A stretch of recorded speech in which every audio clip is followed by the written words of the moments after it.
Hello everyone. இந்த வீடியோவில் நம்ம லேசர் விஷன் கரெக்ஷன் பற்றி இன்னும் கொஞ்சம் டீட்டெயில்டாக பேசுவோம். இப்போ நம்ம லேசர் கரெக்ஷன் பண்ணணும்னு இன்றைக்கி டிசைட் பண்ணிட்டோம்னா எவ்வளவோ ஆப்ஷன்ஸ் இருக்குது, எவ்வளவோ ட்ரீட்மெண்ட் வெரைட்டிஸ் இருக்குது, எவ்வளவோ ஹாஸ்பிட்டல் ட்ரீட்மெண்ட் ஆப்ஷன்ஸோடு இருக்குது. எப்படி நம்ம சூஸ் பண்ணுவோம், எங்கே போய் பண்ணிக்குவோங்கிறது எல்லா பேஷண்ட்டுக்கும் ஒரு கஷ்டமான விஷயம். இந்த வீடியோவில் நான் ஐ ஃபவுண்டேஷனில் என்ன நம்ம ஸ்பெஷலாக பண்ணுறோம், என்ன ஆக்சுவல் அட்வான்டேஜஸ் அண்ட் ஃபெசிலிட்டிஸ் இருக்குங்கிறத பற்றி சுருக்கமாக சொல்கிறேன். ஐ ஃபவுண்டேஷனில் 1997 லாசிக் ஆரம்பித்தது. இந்தியாவிலேயே 2வது மெஷின் இன்ஸ்டால் ஆனது ஐ ஃபவுண்டேஷன் கோயம்புத்தூரில். இவ்வளோ வருஷமாக லேசர் விஷன் கரெக்ஷன் பண்ணுறனால நம்ம மோர் தென் 10 லட்சம் பேஷண்ட்ஸுக்கு லேசிக் கரெக்ஷன் பண்ணியிருக்கோம். அண்ட் இவ்வளோ நல்ல நம்பர்ஸ் பண்ணதுனால நமக்கு ஒரு வைடு எக்ஸ்பீரியன்ஸ் இருக்குது, வைடு வெரைட்டி நம்ம பார்த்துருக்கோம். என்ன நடக்கும், என்ன எக்ஸ்பெக்ட் பண்ணணுங்கிற எக்ஸ்பீரியன்ஸ் நம்ம எல்லா டாக்டர்ஸுக்கும் இருக்குது.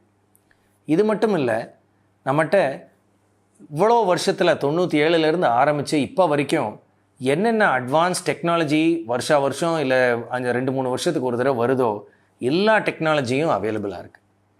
ஸ்டார்டிங் ஃப்ரம் ஒரு கஸ்டமைஸ்டு லேசிக்லேருந்து ஆரம்பித்து அதுக்கப்புறம் கான்டீரா கரெக்ஷன், ஸ்மைல் கரெக்ஷன், அமாரிஸ்னு ஒரு லேட்டஸ்ட் மெஷின், அதில் வச்சு நம்ம ஒரு ட்ரூலி கஸ்டமைஸ்டு டோப்போகிரைடட் கரெக்ஷன் பண்ணுறது.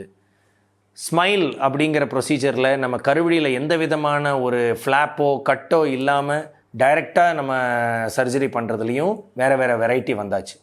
அதே ஸ்மைல் ப்ரொசீஜர்லேயே இப்போ இன்னொரு 2 புது அடிஷன், புது மெஷின்ஸ், புது பிளாட்ஃபார்ம்ஸ் வந்தாச்சு.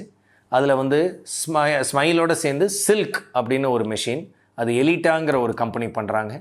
அண்ட் கிளியர் அப்படிங்கிற ப்ரொசீஜர் ஜீமர் அப்படின்னு ஒரு கம்பெனி பண்ணுறாங்க. இந்த எல்லா வெரைட்டி ஆப்ஷன்ஸுமே ஐ ஃபவுண்டேஷனில் அவைலபிளாக இருக்குது. அண்ட் இது நம்ம பண்ணுறதுனால என்ன அட்வான்டேஜ்னு பார்த்தீங்கன்னா, ஒவ்வொரு பேஷண்ட்டுக்கும் நம்ம அவங்க கண்ணுக்கு பொருத்தமான ப்ரொசீஜர் எது பெஸ்ட் ஆப்ஷன் அப்படிங்கிறத நம்ம டிசைட் பண்ணி பேஷண்ட்டுக்கு அட்வைஸ் பண்ண முடியும். அண்ட் அவங்களும் எல்லா வெரைட்டிலையும் சேர்ந்து அவங்களுக்கு இருக்கிறதுக்குள்ளே எது பெஸ்ட்டுன்னு அவங்க நினைக்கிறாங்களோ அவங்க அதை சூஸ் பண்ண முடியும். Thank you so much for your patient listening.